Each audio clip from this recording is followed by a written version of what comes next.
ప్రభునందు ప్రియమైన వార్లారా, ప్రభు నవ్వున శుభములు కలుగునుగాక.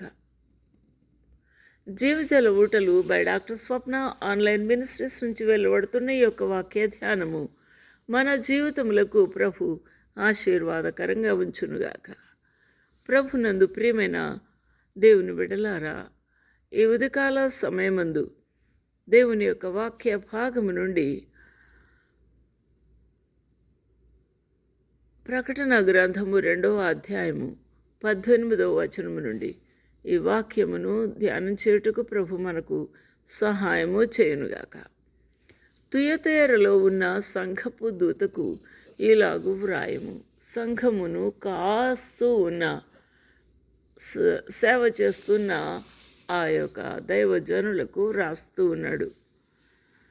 అగ్నిజ్వాలల వంటి కనులును అపరంజిని పోలిన పాదములు గల దేవుని కుమారుడు చెప్పు సంగతులు.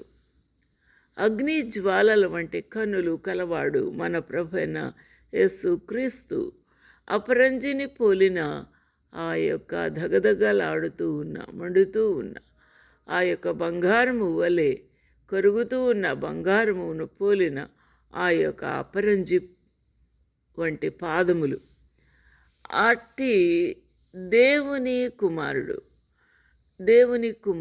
తండ్రి అయిన దేవుని కుమారుడు యేసుక్రీస్తు ప్రభు చెప్పు సంగతులు ఏమనగా, నీ క్రియలను నేను ఎరుగుదును అని తుయతైరలో ఉన్న విశ్వాసులతోనూ ఆ యొక్క సంఘపు దూతతోనూ వ్రాస్తూ ఉన్నాడు. ఏమి క్రియలు వీరిలో ఉన్నాయి? వారిలో ఉన్న మంచి క్రియలేంటి? నీ విశ్వాసమును, నీ పరిచర్యను, నీ సహనమును నేను ఎరుగుదును. వారి జీవితంలో విశ్వాసము దేవుని ఎడల ఉన్నది, అది చాలా ఉత్తమమైనదే. సహనము ఉన్నది, అది కూడా చాలా ప్రాముఖ్యమైనదే. పరిచర్య, సంఘములో పరిచర్య చేయు ప్రజలు, విశ్వాసులు ఉండుట చాలా అవసరము, అది కూడా ఆశీర్వాదకరమైన క్రియయే. కానీ ఈ యొక్క మొదటి క్రియ కన్నా అనగా ప్రేమ కన్నా కడపటి క్రియలు మరీ ఎక్కువగా ఉన్నాయి. కడపటి అనగా 2వ దశలో ఉన్న ఈ యొక్క పరిచర్య, సహనము అనే ఈ 2 క్రియలు చాలా ఎక్కువగా ఉన్నాయి. కాబట్టి ఇవి దేవునికి తెలుసు, నాకు తెలుసు అని చెప్తూ ఉన్నాడు. అయినా వీరిలో తప్పు ఒకటి మోపవలసి ఉన్నది. ఏమి తప్పు చేసి ఉన్నారు అనే విషయాన్ని మనము అర్థం చేసుకుంటే, ఏమనగా తాను ప్రవక్తినని చెప్పుకొనిచున్న ఒక జెజబేలను స్త్రీని నీవు ఉండనిచ్చుచున్నావు. ఒక తప్పుడు ప్రవక్తలను, తప్పుడు బోధకులను, తప్పుడు మభ్యపెట్టే ప్రవచనాలు చెప్పేవారిని మనము ఇంటిలో ఉంచుకొనుట, వారికి ప్రోత్సాహపరచుట, వారి బోధలను అనుసరించుట, వినుట అనే ఈ యొక్క పని, ఈ యొక్క పని దేవునికి అసహ్యమైనది, దేవునికి ఇష్టమైనది కాదు.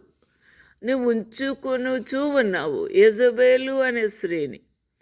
ఆమె తప్పుడు బోధకురాలు, ఆమె ప్రవక్త కాదు. ఆ ప్రవక్తిని కాకపోయినా కూడా ఆమె తప్పుడు ప్రవచనాలు చెప్పుచూ ఉంది. కాబట్టి ఆమె ఈ యొక్క విగ్రహములను పూజించు లాగున వారిని ప్రోత్సాహపరుస్తూ జారత్వము చేయుటకు ప్రోత్సహించుచూ ఉన్నది. విగ్రహములకు బలి ఇచ్చిన ఆ యొక్క ఆహారమును, మాంసమును తినుటకు కూడా ఆ దైవ సేవకులను, విశ్వాసులను ప్రోత్సాహపరచుచు బోధించుచూ ఉన్నది. ఆ విధంగా వారిని మోసపరచుచూ ఉన్నది. మీరు విగ్రహములు బలిచ్చినా తినవచ్చు, మీరు ఈ యొక్క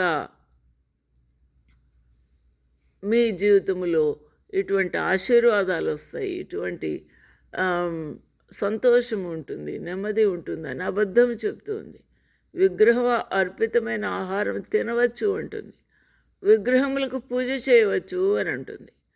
అటువంటి బోధకురాలి బోధను వింటూ ఉన్నారు. ఆమెను వారి సంఘములో ఉంచుకుంటూ ఉన్నారు. కాబట్టి మారు మనసు పొందుటకు నేను దానికి సమయం ఇచ్చాను. కానీ అది జారత్వం విడిచిపెట్టి మారు మనసు పొందనొల్లదు. అది విగ్రహము ఆరాధన చేయుట మానదు. ఆ విగ్రహములకు బలి ఇచ్చిన వాటిని తినుట విషయంలో ప్రోత్సాహపరచుచు ఉన్నది. అది మారు మనసు పొందనొల్లదు. ఇదిగో నేను దానిని మంచం పట్టించబోతూ ఉన్నాను. దేవుని ఉగ్రత ఆమె మీద పడబోతుంది. తప్పుడు బోధకురాల మీద మంచం పట్టించబోతూ ఉన్నాను అని ప్రభువు సెలవిచ్చుచూ ఉన్నాడు. ఆమె మారు మనసు పొందకపోతే శ్రమల పాలు చేస్తాను అని ప్రభు చెప్తూ ఉన్నాడు. ఆమె పిల్లలను చంపుతాను అని అంటున్నాడు.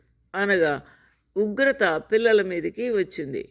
అందువలన అంతరింద్రియములను హృదయములను పరిశీలించు వాడ నేనే అని సంఘములని తెలుసుకొనును. మరియు నేను మీలో ప్రతి వానిని వాని క్రియల చొప్పున ప్రతిఫలం ఇస్తాను. ఈ యొక్క ఉగ్రత పిల్లలను చంపివేయుట, ఆమెను మంచము గతి చేయుట, మంచం పట్టించుట అనే విషయాలు ఎందువల్ల వచ్చింది? మారు మనసు పొందన స్థితిని బట్టి, గద్దింపునకు లోబడిన స్థితి, సత్యమునకు విధేయత చూపిన స్థితి, భయము లేని స్థితే మనకు ఆమె జీవితంలో కనబడుతూ ఉంది.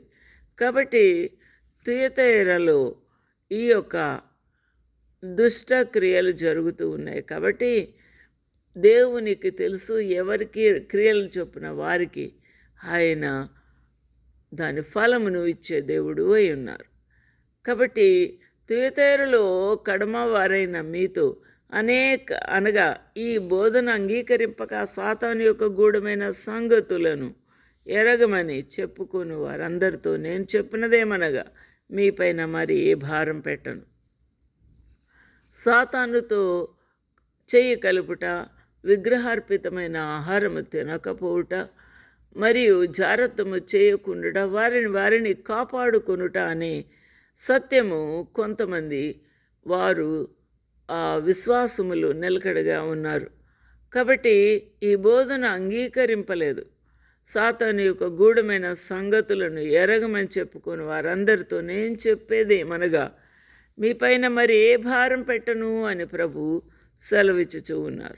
అందువలన మీకు కలిగిన ఆ యొక్క విశ్వాసము, ఆ యొక్క పరిచర్య, ఆ సహనము, ఆ ప్రేమను మీరు గట్టిగా పట్టుకునండి. నేను వచ్చే వరకు మీకు కలిగి ఉన్న దానిని గట్టిగా పట్టుకునడి అని ప్రభు వారికి మరి ధైర్యము చేకూరుస్తున్నారు. విశ్వాసులకు, పరిశుద్ధంగా జీవించుటకు ప్రయత్నము చేస్తున్న వారి కొరకు ప్రేమ, సహనము, ఆ యొక్క మంచి క్రియలను చేస్తూ పరిచర్య చేస్తూ కొనసాగుతున్న వారికి వారి క్రియలను గట్టిగా పట్టుకోమని ప్రభు సెలవిచ్చుచూ ఉన్నారు. హల్లెలూయా. దేవునికి మహిమ, ఘనత, ప్రభావం కలుగునుగాక. ఇట్టి దేవుని యొక్క బిడ్డలకు ప్రభు సెలవిచ్చినదేమనగా నేను మీ మీద ఏ భారము పెట్టను. కాబట్టి మీకు కలిగిన దాన్ని గట్టిగా పట్టుకునడి. అంతం వరకు నా క్రియలను జాగ్రత్తగా చేయువానికి జనుల మీద అధికారము ఇచ్చుదను. అది ఆ ప్రభువు చేతిలో అధికారం ఉన్నది. ఆ అధికారముతో నేను మిమ్మలను అధికారులనుగా ఆయా దేశముల మీద మీకు అధికారం ఇచ్చుతాను అని ప్రభు సెలవిచ్చున్నాడు. మరియు ప్రభు ఇనుపదండముతో వారిని ఏలును. వారు కుమ్మరి వాని పాత్రల వలె పగులగొట్టబడుతురు. ప్రభువు చేతిలో ఇనుపదండమున్నది. అది దేవుని యొక్క ఉగ్రతకు మరియు అతని యొక్క తీర్పులకు సవాలుగా ఆ ఇనుపదండముతో వారిని ఏలబోతూ ఉన్నాడు.